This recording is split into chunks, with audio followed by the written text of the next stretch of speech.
Ni émission yi akilina bora Comité national olympique et sportif du Mali de la ademeni do ni Move Africa Mali Telier.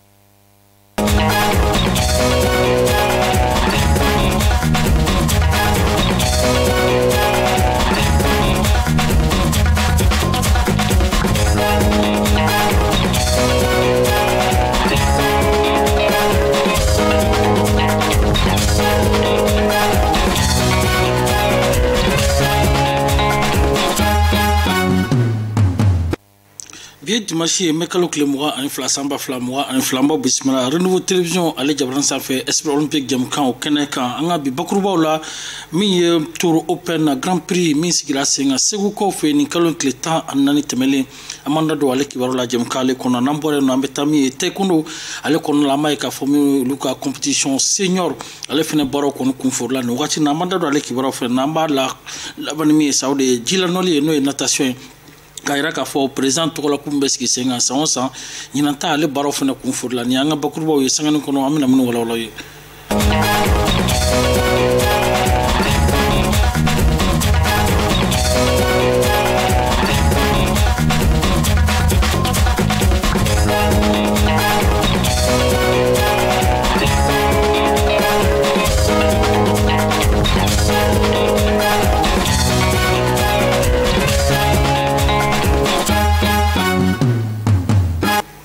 Kaufo kakena kwa sigida ogati anya fochuga mnambo bisimlanga kene usanfe biame boro damne ni femi saudi ka fo sigu ko udu fe no mi grand prix o boro sigira senga open ni mu ya shem floy grand prix aleka seka nyanama ni ogati na sigu ko udu fe no fédération malade d'escrime ale nyama so maufe na ko idana da sigu kan ka seka ta grand prix ko no nyanama no alna so sansa compétition me da mi sigu ko fe nganyana ta bolufa bilibile o kara nyana ta o sanfe akara ni kalon clétan anani akene ka mi America chidon me kene ka no madame Sako Jelika Aidara katase mi gomba kulubalma ale directeur régional des sports de Segu ko udu togola ulu ye la selmi ke baro kun forlen ko fanga ju ko anya forlaje ne madame Sako Jelika Aidara ye America dangandurnay kalanko kenaya farko nyana jaw khalifa lendo nena ulada na ni so jalimeya mbe kuma mer togola kanga ni so jira ngani so jira ka donc a foni wali am kumbe bi a jaranye parce que abina ni demsenu ka développement di support flani abina ni farko le nyana jay bara mi minani développement commune konnana et puis salongo ayini nyokona ya ambi fe sancha mana anga seka ni nyokona ni chuko yalfa nana demsenu nu ambe do ku ala ka sijani kana ya duma pour que u kana seka décourager chuko ya sila wa commune fana ambu ko su ambu ko clé pour que ka seka ni bara ngoli anga commune kono et puis ni mancha akadanya akaseka chaya chuko ya mifanana abina développement wonu sera ma wakati ambu ka bilala commune buka bilala mbe foli ku jamana ala ka kolusuma ambe wali am kono sisa ala ka ambu kono ala ka jamana kolusuma Gomba Koulibaly né directeur régional de la jeunesse et des sports Sékou bon ni son jale me ka ken kan folo nga foli be awiya munu me kuna foni tiani wulade na nga foli be fédération malienne d'escrime nga foli be anka ligue fanay ne se ga fo minye anka ligue d'escrime ligue labanoro mon sigla nga ligue do minye barake bar belebele sango san ou ye feno initié ko la coupe de monsieur le gouverneur kabini ligue sigla fo kana se sama sango san mbake on est à peu près à 100 ans nyokona sango san ou be coupe du gouverneur ke nyina fana anye kan soro ko open sabro d'escrime première édition nous kera seguya vraiment en isonjale en angwasale nous donc anga folibe escrime fédération ni anga folibe comité olympique anga folibe ligue anga folibe fana sponsor munu fana bo accompagner sango sa nous maliteli vraiment en isonjale nous ani foli krangara meve kasa kapre dama nous wahabu zorome alete escrime damay jenyo krangara me ani en jeunesse ne da ya wele do ngo président mako bila e kan jere mayo duma basket demsani ndo biya ma fe ka duma ako problème tala a jere mayo bla kana dinama ne ya di o demsani ma wala o nyoko na nyem ko de kadi en direction ni mgo mi be aya fam ko sport ko te discipline ko mais sport ko ya bede wala vraiment ga folibe o habi ga folibe ligue bekel fédération ga folibe ligue alibo sa nyina ndakala herra ko na ala ka sangare ta jiranate ga folibe o bekel ngeli merci beaucoup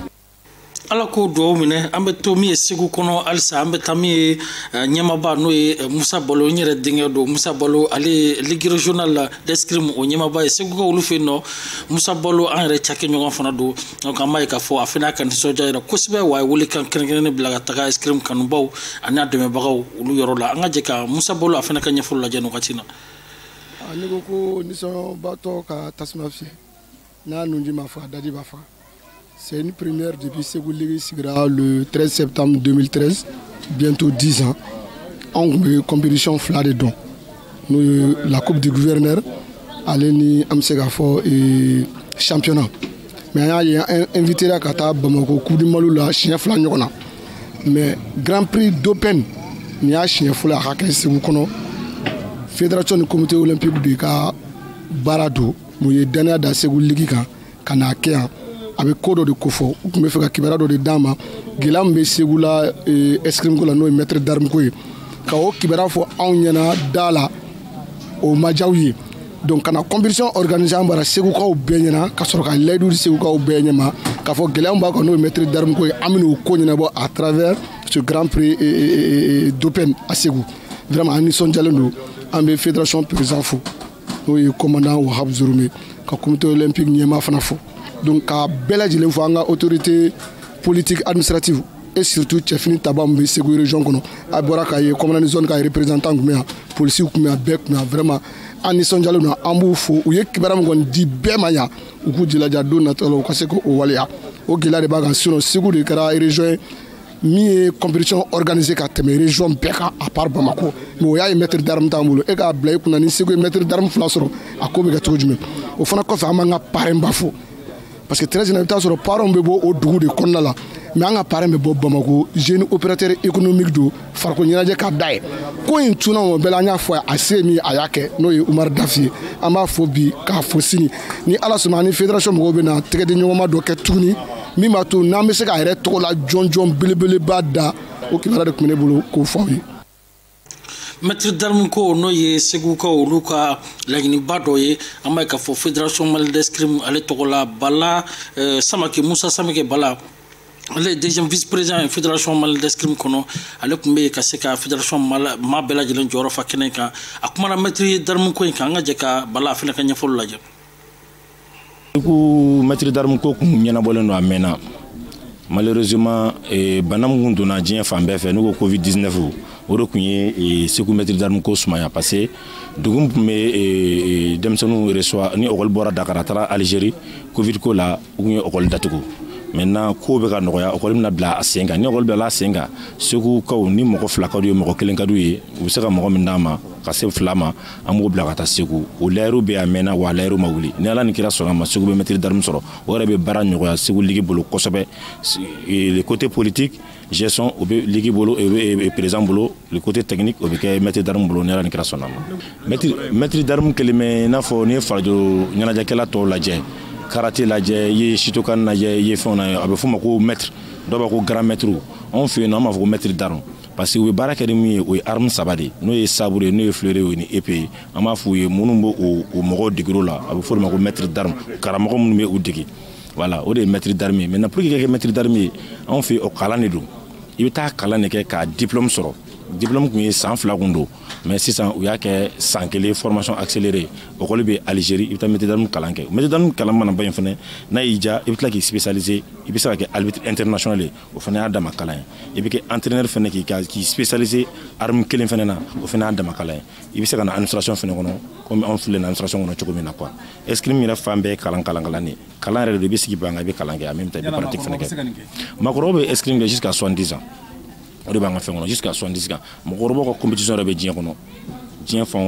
compétition escrime compétition chaque semaine Grand Prix de escrime Open de escrime chaque semaine faut qu'on ait ces Jeux Olympiques 2024 bon avec les Jeux Olympiques 2024 de préparer ta don avec le comité olympique on a foulé pas le comité olympique on demain pour qu'on a qualifié Jeux Olympiques la France to ba to no bien c'est parce que région to fleni boursi et demsene mun fleni mun gera on yakora no o do ye boursi convergence chaque année région bola sigaso boursi convergence kanga di sigaso ma ko tala boursi convergence feneka wadna fo le dem sunuma ko yere entretenir ou ka ta entraînement kero la pour ko se ko déplacer passer au bourse beno il y a bourse olympique aussi anga mo candidat chama de nembola anga do ke ni mo mi osoro mo kuna fene sawma région bebe bénéficier siguli bebe ga bénéficier escrim na fala doni aywa bala bora ka ɲɛfɔli min kɛ san hakili la ni yɔrɔ nafa ka bon kosɛbɛ kɛrɛnkɛrɛn n'an b'a fɔ athlète olu yɔrɔ la ka sababu kɛ ni bourse bɛ d'i ma o kɔrɔ k'i bɛ bɔ yan nɔ ka se ka taga faamuyaliba sɔrɔ escrime ale yɛrɛ taabolo kan jamana o kɔfɛ donc an b'a fɔ ni baara in bɛɛ lajɛlen denfaya tun bɛ man bolo o de tun ye Umaru Dafu ye donc an bɛ kan bɛ bolola ka bɛn san wɛrɛ ta ma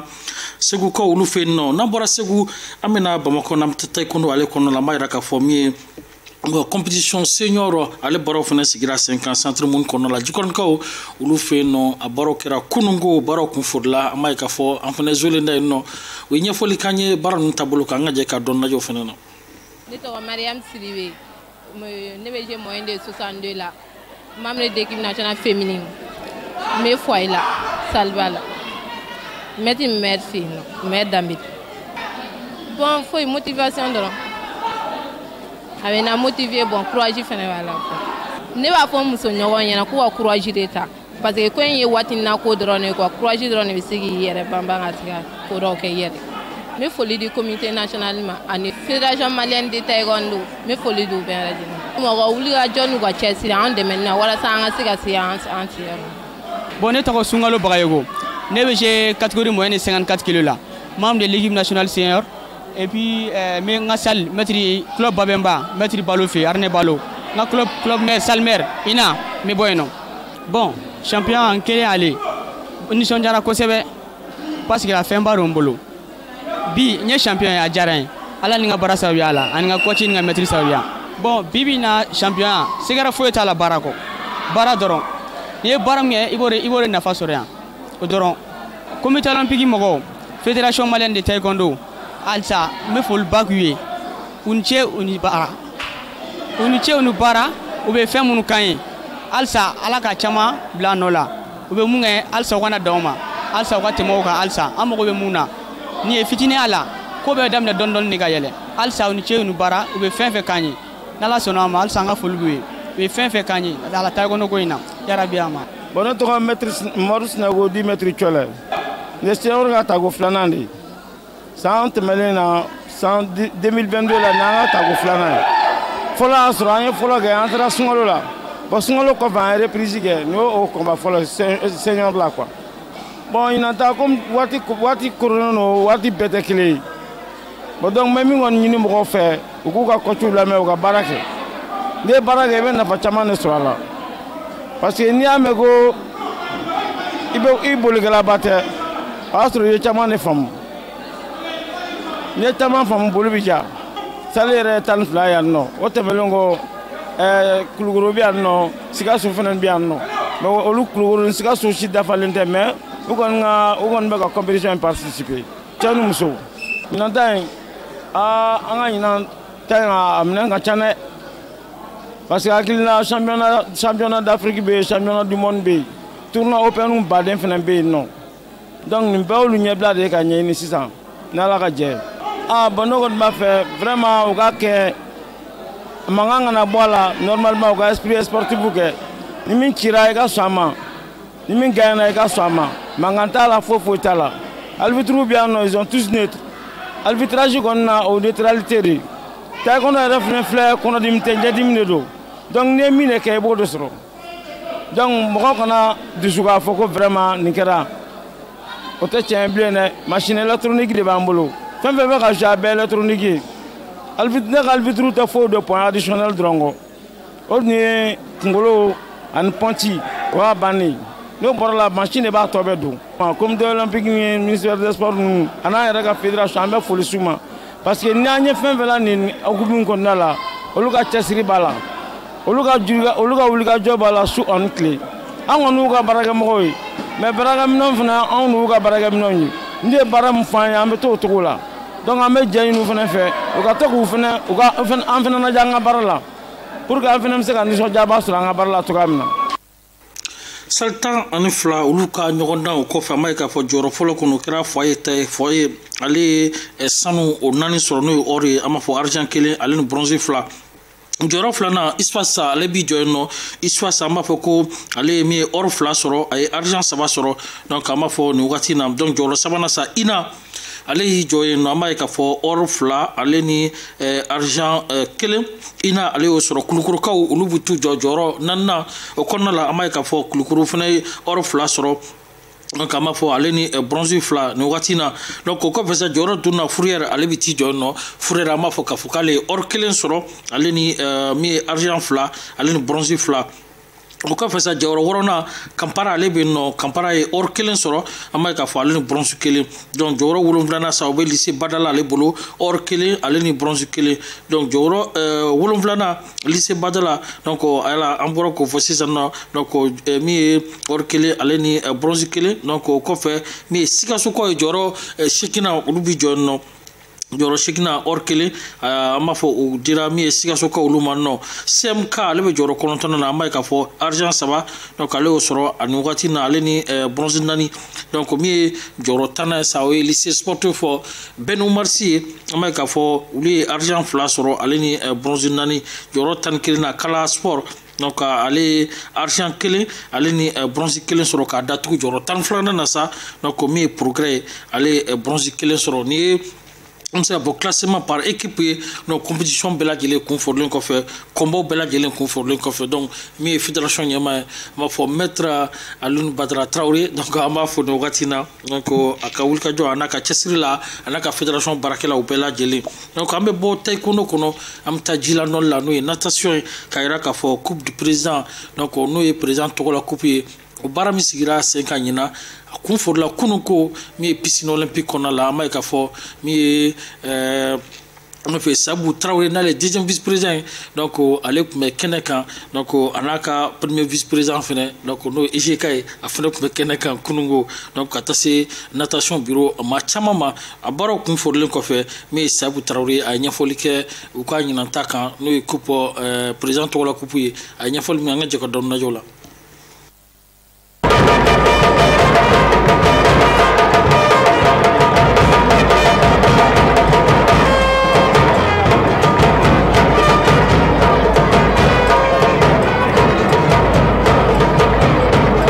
Ne tɔgɔ Seibou Traoré, je suis le deuxième vice-président de la Fédération malienne de natation, deuxième président et président de la Ligue de natation du district de Bamako. Bikon Niso Dialeno Koubin Diala, Jama Bora Demson Nana.